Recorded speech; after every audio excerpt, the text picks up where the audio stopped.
Hello, Tim from Fair Play Now on the 18th of January 2023. Second video from me today, but this is to do with something I saw this morning. Watched a little video, about a 20-minute long video I think it was, and they were talking about the WEF and the people in it, and they really aren't the kind of people you'd think they are. And I came out with a little bit of a sort of rant, I suppose you could call it, a couple of days ago.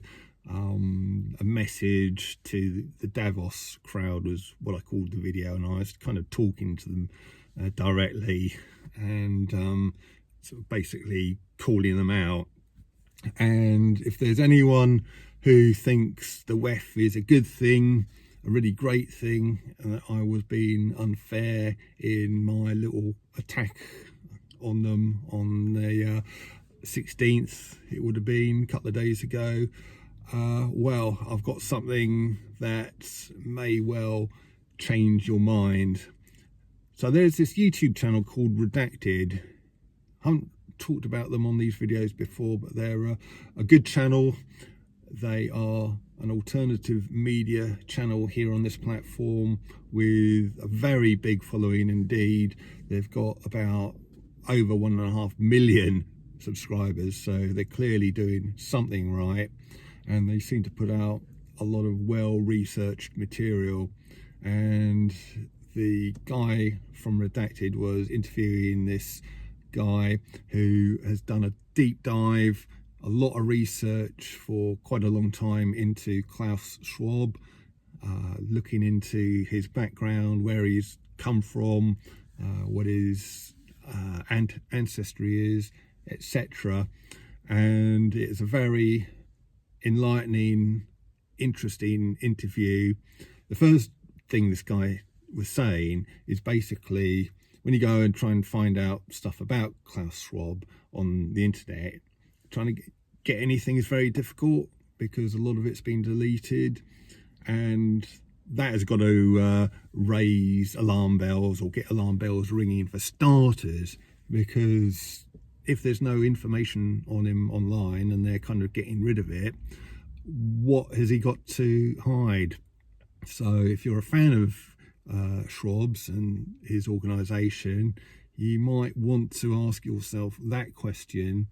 And one of the things that this researcher found out was, first of all, his father, Klaus Schwab's father, Eugene Schwab, actually worked for this company during the war, working basically for the Nazis, producing atomic bomb parts for the Nazi atomic program, which obviously thankfully never came to fruition, but they were certainly trying their best to get it up and running. And Eugene Schwartz was involved with that. But Klaus Schwab in the late 60s, early 70s worked for basically the same company. It kind of undergone some mergers according to this researcher bloke, but it was essentially the same company that was still in existence. And Klaus Schwab was the number 2 man in this organization, and it was making atomic bomb or nuclear weapon parts and selling them illegally to apartheid South Africa. And again, according to this researcher, that was documented in Swiss courts. And so that was extremely interesting. I'll put a link to this video in the comment section and the description box below. And where he was saying this is between the 6.5 minute to about the 7.5 minute mark. It's worth watching the whole thing, but if you look out around about 6.5 minutes, this is where he starts talking about the South Africa thing. So if you're a supporter of the Davos crowd, or you're one of them, and you think the WEF is a great thing, you think Klaus Schwab is a fantastic guy, just bear in mind that a few decades ago he was illegally selling nuclear weapon parts to the apartheid government of South Africa.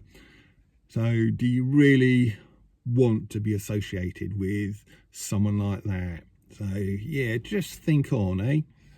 By the way, if anyone can get any more information on this history of Klaus Schwab and his selling of nuclear weapon parts to apartheid South Africa illegally, if you can get the documentation on that, or know someone who might be able to get onto that, what a wonderful lever that would be to use against politicians who align themselves with the WEF. And we could just say, do you really want to be associating with this kind of person? And it could be used to raise a lot of questions about the integrity of these politicians themselves as well. So just a little bit of an afterthought I thought I'd add in here. Anyway, I'll let you go and watch that video that I was talking about, the redacted one. The links will be below, and be back tomorrow. Tim from Fair Play Now. Thanks for watching.